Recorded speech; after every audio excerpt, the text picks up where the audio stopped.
tonight what I want to do with you is I want to do a couple of activities in the classroom and do a little bit of lecture. So we're going to do mostly group activities, and you are literally going to fill out an offer to purchase as a group.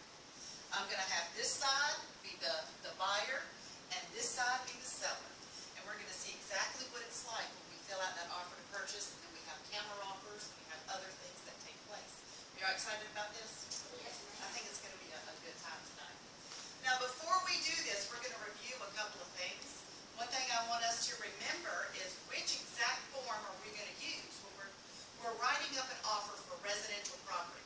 Will we use the purchase and the contract to purchase and offer to purchase and contract, the 2T, or will we use the 12T? Yes, Amanda? The 2T, ma'am.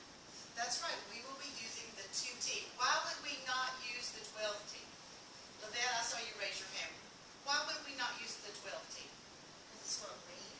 That's right, because it's for vacant lot or land. So we will be using one that includes a house. So this is exactly what we're going to be doing, a 2T.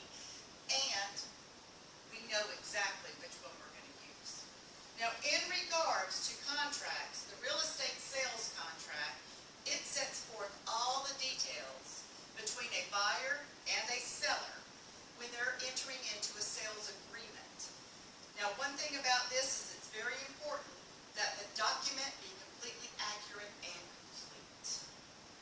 It has to be complete.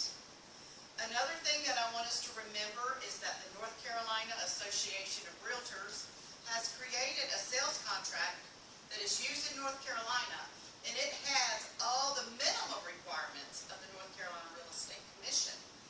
Now, also, another thing that we have available is that we have a generic form that does not have the Realtor logo on it that was created by the North Carolina Bar Association. You need to know that using any form that does not comply with the commission rules, it is going to be a basis for disciplinary action. So we've got to make sure that we use forms that comply. Another thing that I want to remind you of is only realtors may use the realtor fill-in-the-blank form, and we can only fill in the blank. We cannot write legal jargon. We have to do fill-in-the-blank. And an attorney can create a form for individual real estate firms. When we are doing a form, there's some things that we need to make sure that we do. We need to make sure that it is typed or printed out in ink, that there are absolutely no blank spaces. So tonight, when we're filling out the form, make sure we have no blank spaces. If you've got to remind your neighbor, but no blank spaces. We must be completely precise, no vague language, completely precise. And also, we have to make sure that all parties initial any changes that take place. All parties. Say it with me. All parties. They initial any changes. Now, we've gone over a very brief review. Now, let's get started. Now, what I handed you a few moments ago was an offer to purchase and contract. I want you to pick that up, and I want you to take a look at it. I want you to look at this real quick. The offer to purchase and contract. As you see, we have got 13 pages in the offer to purchase. The first thing we're going to do is we're going to talk about the seller and the buyer. Now, I want to introduce you to the buyer. These are the buyers, a sweet little couple. I want you to take a look at them. Their names are Bernard, Bubba, Andre Simmons, and Mrs. Candace Irene Simmons, a.k.a. Candace Pinkleton. Now, I'm going to read you the scenario, and I want you to read along with me. Candace Irene Simmons and her husband, Bubba, Andre Simmons, live in a rental home in Nashville, North Carolina, where everyone knows Bernard as Bubba because he refuses to be called Bernard. Candace, being the more formal of the two, insists that all documents bearing her name read Mrs. Candace Irene Simmons, even though she had her name changed when they got married She still uses her old driver's license, so she has not gone down and had her driver's license changed yet. And her driver's license, it states that she is Candace Irene Pinkleton. Now I have a question for you, and that question is, what is the correct way to fill in the buyer's names on the Form 2T? Whoops. What is the correct way? Yes, Tyler? What's on my driver's license? Well, that's a good guess, Tyler. But I'm afraid that's not exactly right. That's okay. It's all right. You're learning. Yes. What their legal Shalom. name is. Absolutely. What their legal name is. Would we put Bubba on the form? No. We would put down Bernard Andre Simmons, and we will put down her legal name. That's what her legal name will be. Now, what I have included in this is I want you to know, I want you to take a good look. You've also got an additional sheet that has some more information in it as well. That's going to have who the seller is going to be. We're going to go over that in just a moment.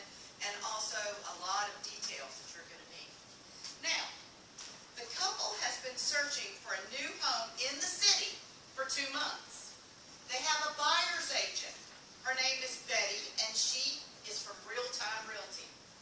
Now, Betty believes that she has found them the perfect home. The house is listed by George with Providence Realty and is located at 576 Eclipse Avenue in Raleigh. The list price is $198,500. After showing the Simmons the property, they absolutely love the house, but they noticed that several boards on the deck needed to be repaired or replaced, and the back door lock was broken. The buyers told the agent that they expected the seller to repair these issues, and if the seller agreed, they would offer a full offer. They wanted to request $4,000 in closing costs to be paid by the seller, and also a home warranty for $425. Now let's take a review of what we just saw. Betty's buyer's agent with Real Time Realty. She found them a house for sale. Now the house is listed by who? It's listed by George from Providence Realty, and the price is $198,500. And it also had some issues with the back door and the porch. Now you can't see it on here, but the little damaged wood area is in the back of that porch. So that's the next bit of information that we know so far. Now let's read a little bit more about what there is to offer here. What's going on in this situation. Now I want us to look at the tax details. Let's look at the tax details. But first, pardon me, I forgot to tell you, there's one more section here I want to share with you. Now, another thing that this couple wanted is they wanted a full offer, $4,000 worth of closing cost. I forgot to review this a second ago. They want a refrigerator too. They called her up and said, Betty, we also want a refrigerator. They want the repairs on the deck and also the door, and a home warranty. And they won't keep calm and give me more. So this is what they wanted. Now let's take a look at these details on this particular situation. The contract date is September 22nd. Now this is what they told Betty. We want the due diligence fee to only be $250. Do you remember what the due diligence fee is? Okay, where does the due diligence fee go when it is given to the buyer's agent? Where does it go? It goes to the seller.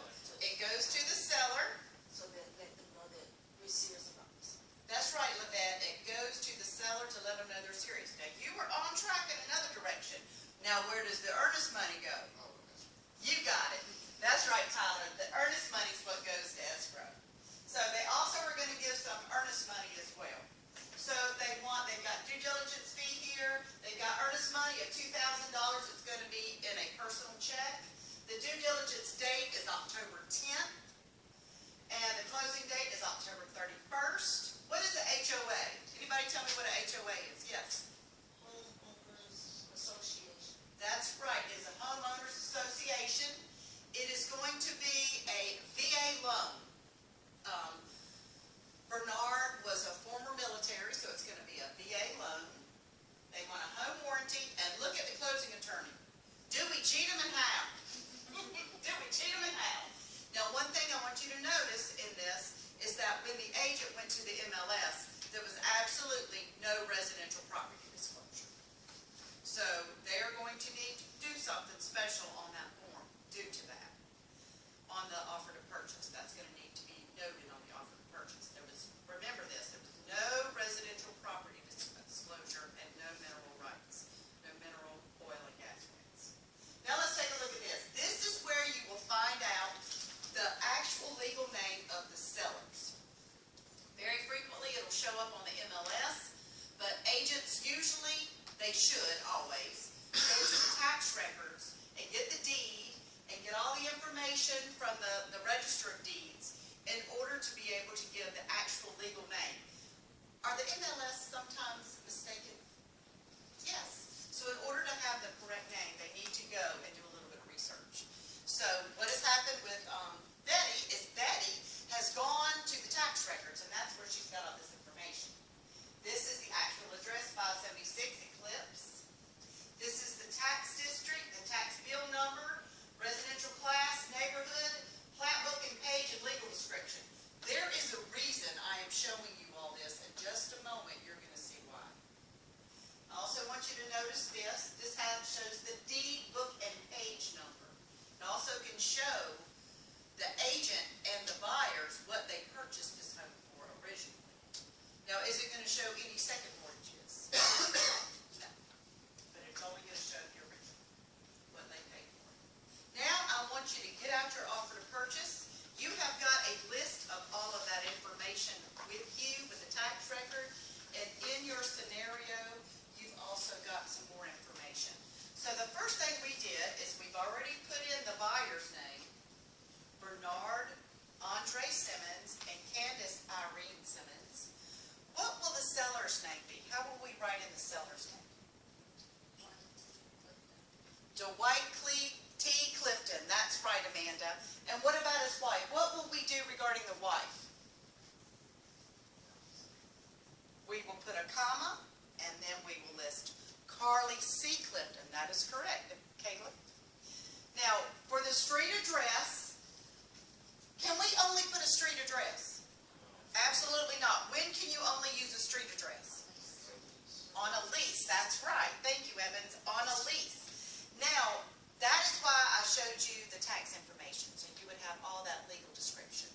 So we're going to put in the street address, 576 Eclipse Avenue, Raleigh, North Carolina, 27601.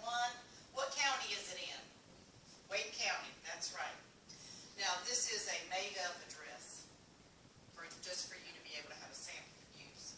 Now, I want you to look at the subdivision. What is the subdivision name? Look at the tax records. What is the subdivision name?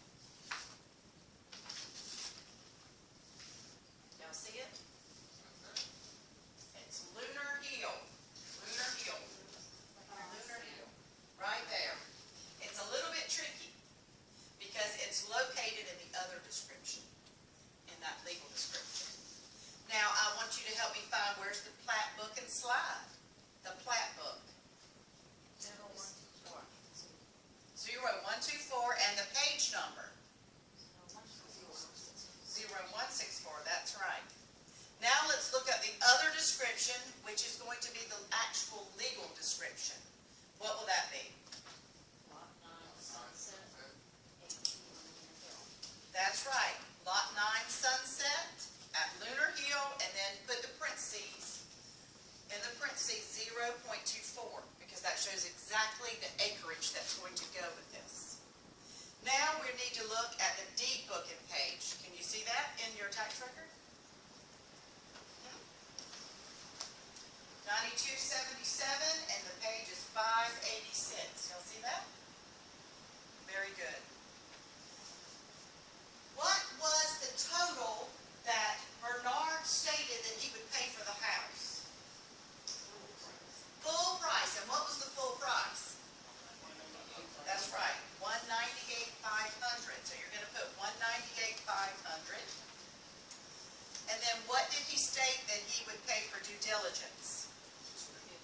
$250, and that's going to go straight to the seller, and the seller can do with it whatever he wants.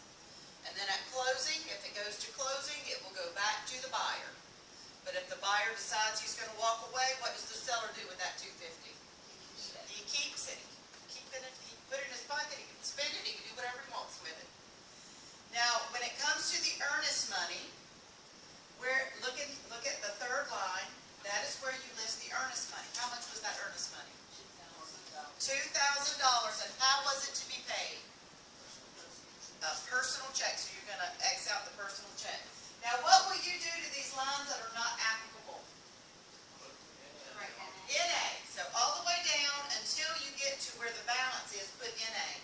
NA, NA, NA, NA. Very good. Now, what would the total be? I want you to figure out what the total will be. We're going to take $198.5 and we're going to subtract $22.50. $250 due diligence and $2,000 earnest. Let's come up to see what that balance would be. $196,250. Very good. $196,250. $196,250. So, at this point now, Betty is talking to them over the phone. They've given her all the information over the phone, so she's filling it out over the phone actually. So, the next thing we do is we turn over to page 2. Just filling in the blanks tonight, because we went over this yesterday. The earnest money deposit, on page 2 it talks about where it goes, how it goes into escrow. Number F, that earnest money, where is it going to go? It goes into an escrow account, and what escrow account? The listing firm. Excellent. It will go to the listing firm. That's correct, Amanda. And what was the name of the listing firm? No, that is the closing attorney. Good guess, Sean. No. Providence Realty. That is the listing firm. Providence Realty. Now we're going to go down to J, the due diligence period. What was the due diligence period date? When would it end? When would it end? October the 10th. That's correct. And what is the settlement date? When do they want to close? Correct. That's right, Isaac. October 31st, 2016. I'm giving everybody time to fill this in.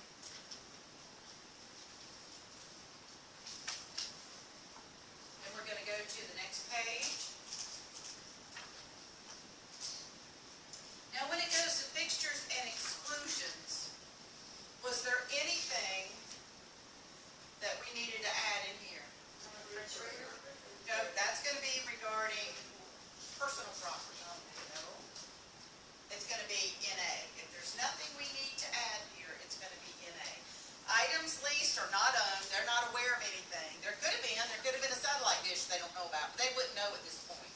So they would just put NA here.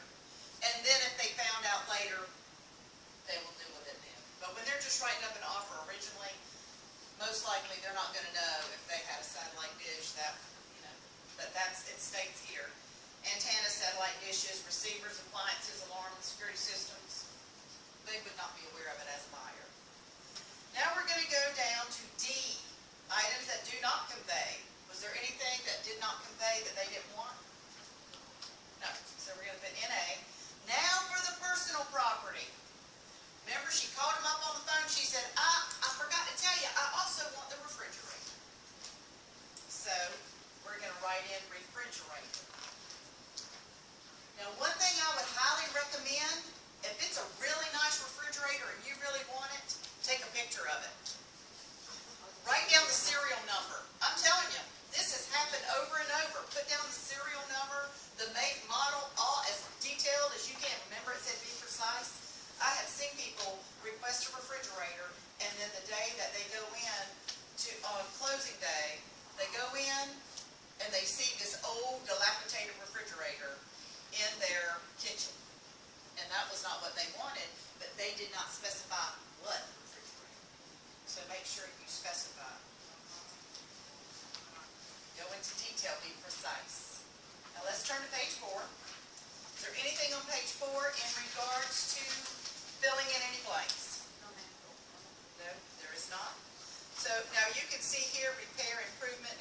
Associations on C of item 4. We do not need that at this time. There's going to be one spot where we can put in repairs, and I'm going to show you in a few moments. Now we're going to move over to page 5. Look at page 5, section 5, buyer representations. This is in regards to a loan. What kind of loan was it?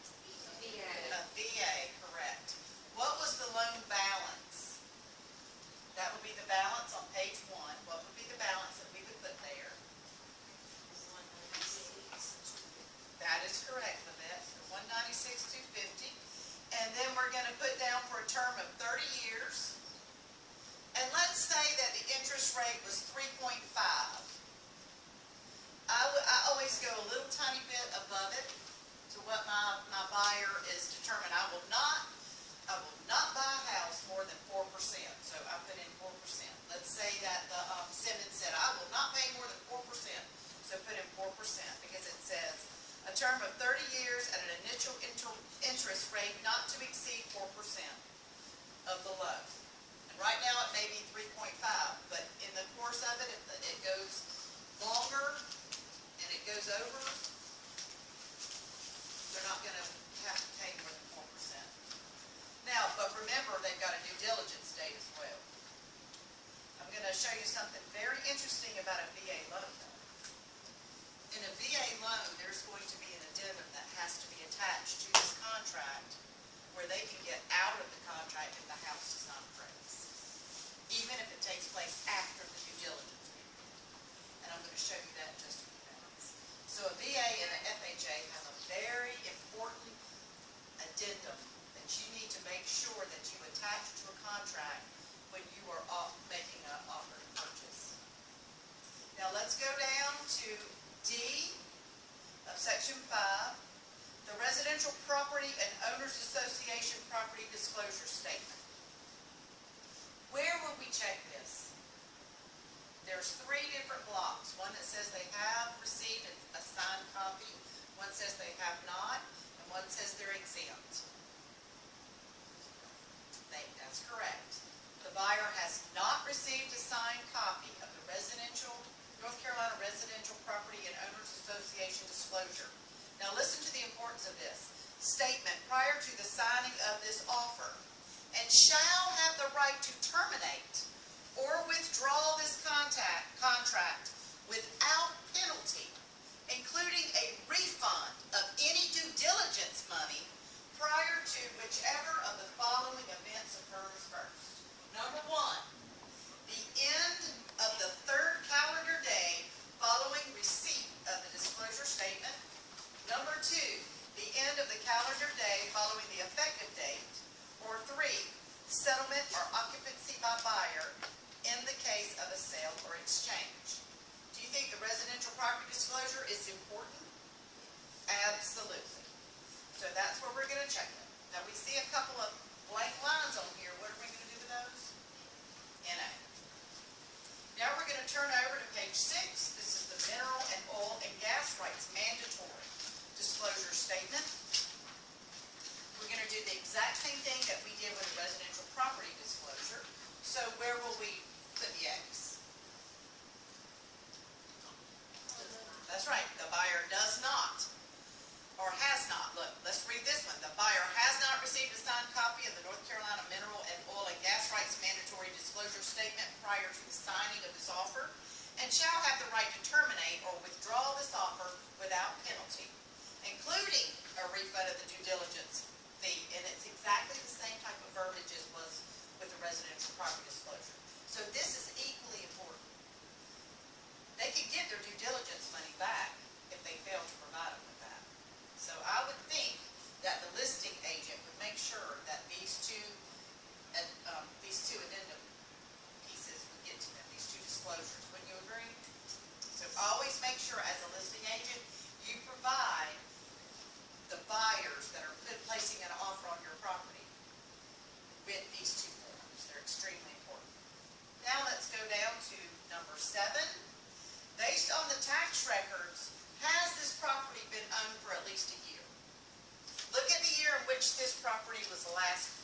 owned for at least a year. Yes. Absolutely, yes, very good.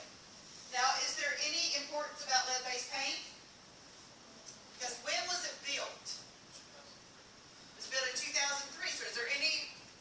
No, there's no need to write anything except what? NA, that's correct. So now let's turn over to page 7. In this particular situation, we have got an association. So let us look right here where it says specify name of association. Look on the tax records. We know the name of the neighborhood, and also it was listed in the additional material that is provided in your scenario, the association name. That's right, the association name. Lunar Hill Association. And what are the dues annually? That's right, $125 per year. Now, was the address and the name of the president and all that information provided? No, it was not. So all you have to do is put Lunar Hill Association and that information, the actual dues for the year. Yes? Is it okay if we don't have the address? Yes, it is okay. It is okay. If you can locate it, that's fine. And a moment ago, Amanda just asked, is it okay if we don't put down the name and address and the president of the association? And yes, that is fine. You can find that out later. But it is nice to know if it is available, but it's not always available. Now, specify the name of association. There's a different one. Do we need to put any information in that? No, not at all. Just that very first box, that very first area. So we've completed this area. Make sure you, on all the blank lines, we put in A.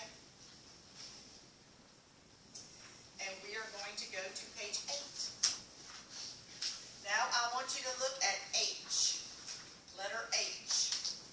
Deed, taxes, and fees.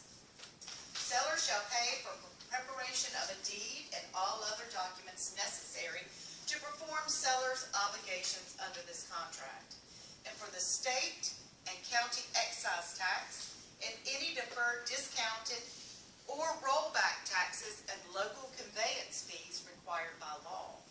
The deed is to be made out to who? What names will we put on here? Bernard Andre Simmons. That's right, Bernard Andre Simmons and who? Candace Irene Simmons. That's correct, because now what they're requesting is that when they purchase this home, that their names now be put on the deed. Because currently, the name of the sellers is on that deed. So they're asking they're telling, in this contract, they're saying, when I purchase this home, put my name on the deed. And you notice they're a married couple, so they're putting both names on the deed. Agreement to pay buyer expenses. How much did he ask for in expenses? How much did the Simmons ask for? This is letter I. They requested $4,000. That's correct, so you write in $4,000. Are there any more areas that we need to fill in here?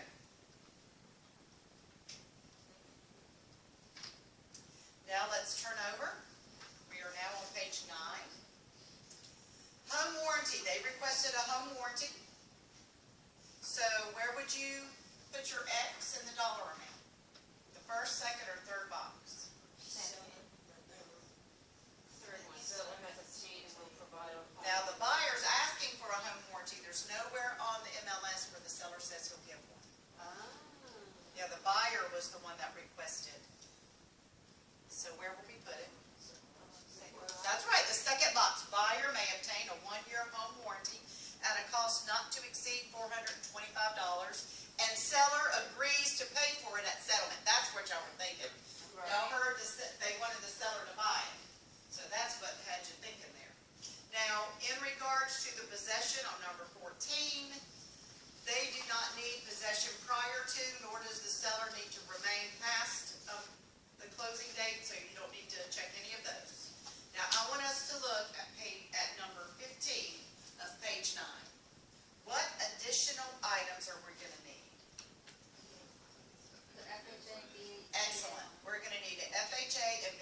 veranda, the porch and the door. And also on that VA addendum, you're going to discover a little something else in just a moment. Now let's turn over to page 10. So that additional provisions, is that the 2A11? Yes, Isaac just asked, is the additional provisions the 2A11? And yes, it is. That's exactly what it is, that very first thing. Additional provisions addendum and the FHA VA financing addendum are the only two items that the buyer has to include in this offer.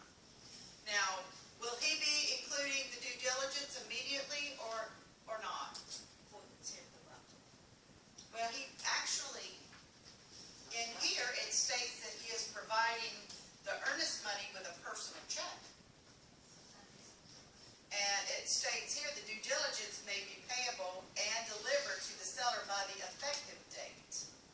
So what they may want to do, since they do not have, what would the effective date be? Acceptance. That's right, the date of acceptance. So they're going to have to provide the due diligence as of the date of acceptance. So sometimes a buyer will include the earnest money check with the offer, and sometimes they will wait until the offer has been accepted. So it could go either way. Now, but if they write on there that they're providing cash, what happens when they give cash? Does the agent hold on to it for a little while? Absolutely not. And what did the provisional brokers have to do? That's right, give it straight to their brokering charge, correct. Now, let's turn to page 11 because there's no place on page 10 where we need to fill in any blanks. On page 11, who will be signing on this page originally? That's right, the buyer will be signing first, and then it will be given to the seller, and then after the seller sees it, if he agrees to the terms, the seller's going to buy. I want you to notice that in the whole body of the offer to purchase, the agent is not listed until page 12. Until page 12. And that's simply so that each agent will have each other's contact information to be able to stay in touch with them. Now on page 12, you will see where it has the buyer's notice address and the seller's notice address. You know what the seller's notice address is if they're living in the house. And then you can include the buyer's mailing address, fax, and email, and also the seller's fax and email, if that's necessary. Generally, I do not give all of my buyers personal information at their request. So they're like, I don't want that agent knowing my business. Because when they're talking to me, it's just as if they're talking to her, him. And so very frequently, my buyers will say, do I have to give them my personal information? And it's up to them, because they are my primary duty. Same with the seller. If their agent doesn't want to put their seller fax and email on there, they don't have to. They would just work directly with me, agent to agent, correct.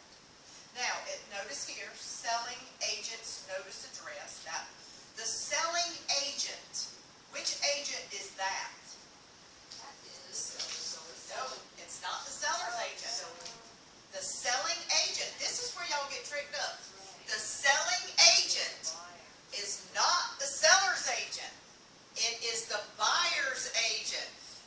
This is a good reminder because this is where a lot of students, both in pre-licensing and post-license, tend to get tricked up when they're not practicing immediately. The selling agent, firm name. Now, what was Betty's real estate firm's name? Real Time Realty. And then you will list the firm.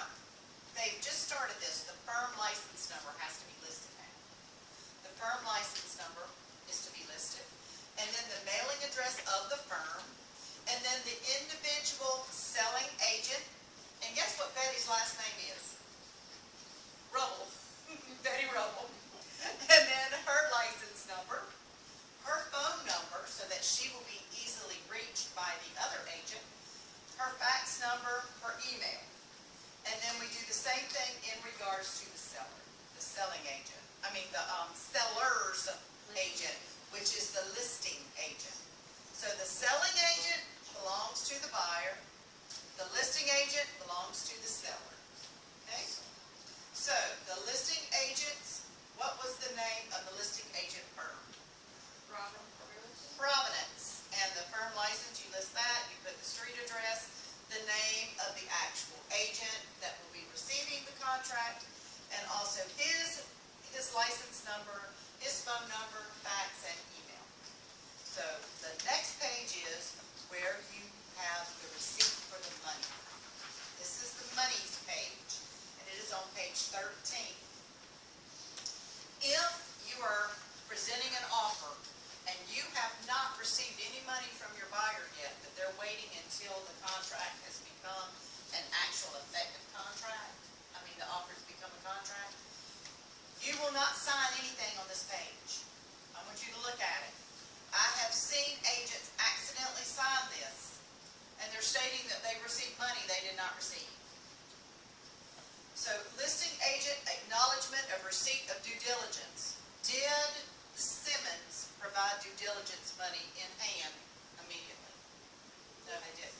So there would be no signature. They agreed that they were going to provide the money, but they're going to do it at the effective date. Seller acknowledgement of receipt of due diligence fee. Did the seller receive it? Not yet, so he does not sign.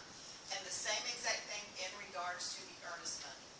Now what very often can happen is you can make a copy of a personal check and send it if you're sending it electronically to let them know, I have the check. And as soon as this is accepted, then I will make sure it gets to your office immediately if you're doing it electronically. So in here, they've not received any earnest money yet, so that also will be blank until it has been received. And as soon as it is received, that is when those signatures take place, and the receiving end, the seller's agent, will then send you, as the buyer's agent, a copy of that. Remember, which agent are you representing over here? You're the buyers.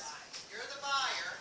So yours is the selling agent, and this side over here you're the listing agent. So who are you representing? The seller. Very good.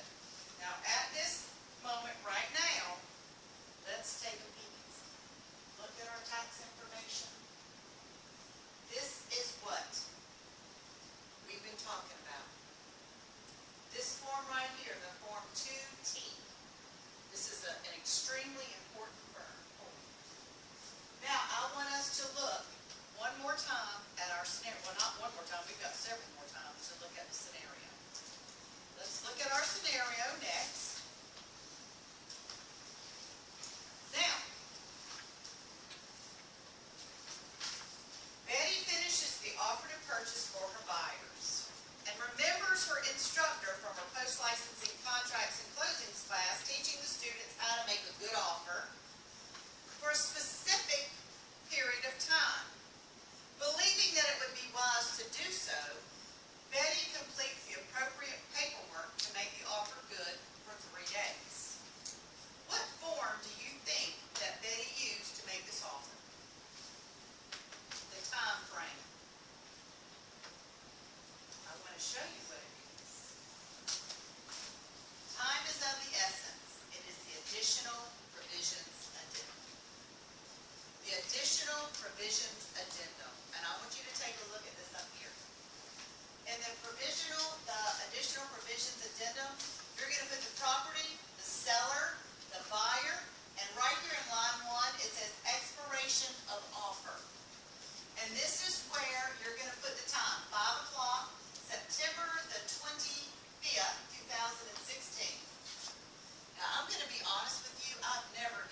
states in that VA addendum that if it appraises past the due diligence period and it does not appraise at the sales price, they can still get out of that contract and get their earnest money back, right?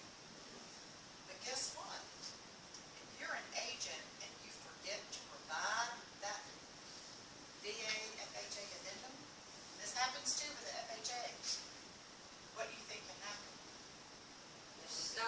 They're stuck. You are right, Amanda. They are stuck. That is a very, very important piece of paper. It can cost thousands of dollars based upon whatever earnest money they have put up. So it is extremely important that you always provide that addendum whenever you are submitting an offer for a VA or an FHA property. Okay? Do not forget that. That's extremely important. Okay, so now let's look again at our scenario. Oh, you're going to love this. And this happens all the time. Betty was about to send the offer to George, and she receives a phone call from Bubba, her buyer. Bubba tells Betty that he and his wife have been talking, and putting in a full price offer might be giving too much away. They would like their initial offer to be $195,000. Betty explains that is fine, but she would need to prepare a brand new offer for them to sign. Bubba, not being a particular type, he says, just go ahead and cross it out and write in the new sales price. Send it over to those sellers. Betty takes the appropriate action. How should Betty handle this situation? What do you think? Now, you've got a duty to your buyer. Oh, it'll be in writing. It'll be scratched through. And will that be an attractive contract? No. That's right. She just stated, doesn't everything have to be in writing? And it does. Yes, LaShonda, it does. Shalonda, pardon me. But let me explain something to you. If you are taking care of your buyer and you are making sure that your buyer is getting the absolute best deal, if you were to give them an offer that had a higher price and then it's scratched through with a lower price, you're giving some information away. They're willing to pay that higher price. You've got it. They're willing to pay that higher price. So the most important thing for Betty to do is explain to her buyers that very thing. Yeah, it'll be easy to scratch through and send it over, but you're telling them, you're showing them your other hand.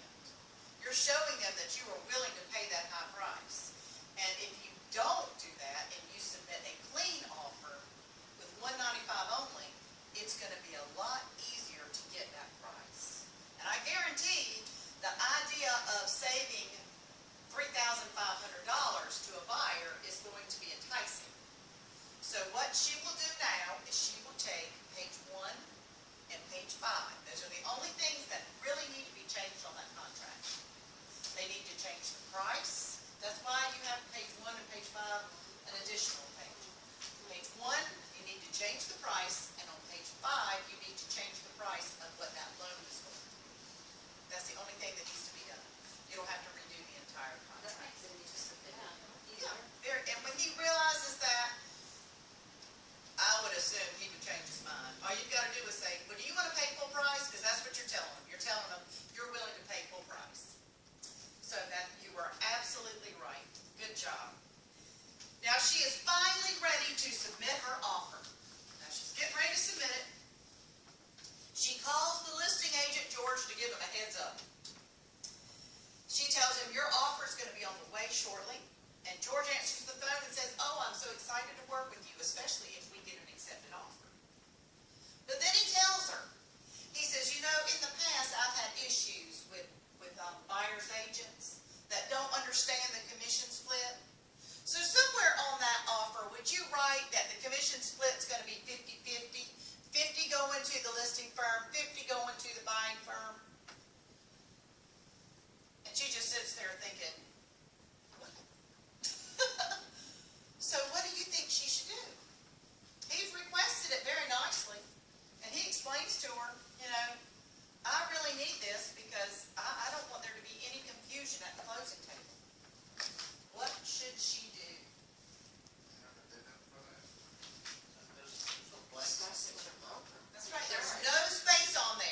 email straight to you explaining that I understand that the commission is 50-50.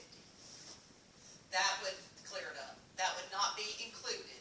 Or, they could talk to the closing attorney regarding that. But it has no place to go in the offer. So at this point, she then goes and she presents the offer. So look at this. The offer is delivered. Betty goes, meets George in person, hands him the offer. And George probably is real excited to have an offer because we agents, we love getting offers on our listings. So let's get an idea. When George takes it to his seller, let's see what the seller has to say. Let's just check this out. Now, George receives the offer from Betty and drives over to the property with the offer to purchase in hand. As it turns out, there's another couple that has also put in an offer. And the second couple offered $197. Now remember the Simmons, they offered $195, and this other couple have offered $197.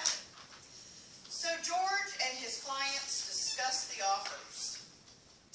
The sellers would like to counter both offers and tell George to counter the Simmons offer as follows. Increase the earnest money to $2,500. Increase due diligence to $500. Full asking price only. No buyer closing costs to be paid by the seller, and the seller to agree to all terms. First of all, how should George handle receiving all those two offers at the same time? He's received two offers at the same time. What does he do with those offers? Does he give one first? Give them both to the. That's right, Evans, and that's right, Isaac. He presents both offers at the exact same time, both offers. But he did tell him, I want you to counter these offers with this idea. What do you think he should do? He cannot go and do a counter offer on two offers, can he? He can't, because he could get two accepted offers and have two contracts on one piece of property. So he cannot do that. So what do you think he needs to use? Is there a form out there that would work? Yes, there is. The form that he needs to use is this one right here. The seller's, this is the response to the buyer's offer. Now there's something really special about this offer. Something very special about this form. This form is a complete rejection of any offer. It is a rejection. That offer is dead. It's gone. That's what it is. It's gone. This right here, this form right here, what this does is it is a seller's wish list. This is what I would love to have. This is what I would like, and I'm going to give you an idea of what I'd like to have. And he can submit it to one person, or he can submit it to both people, because he's killed both offers if he submits it to both. So at this point right now, they've received this. Let's see what they do with it. So, the sellers tell George, oh, but one more thing. Right before he's getting ready to send this to him, the sellers tell George something. I want you to put a fire up under the Simmons and tell them that we just received an offer for $197,000 from another family. Can he do that? No, he has not got permission. He has not received permission from the buyers, has he? No. And one thing about this is this fair and honest? It is not. It is not fair and honest either.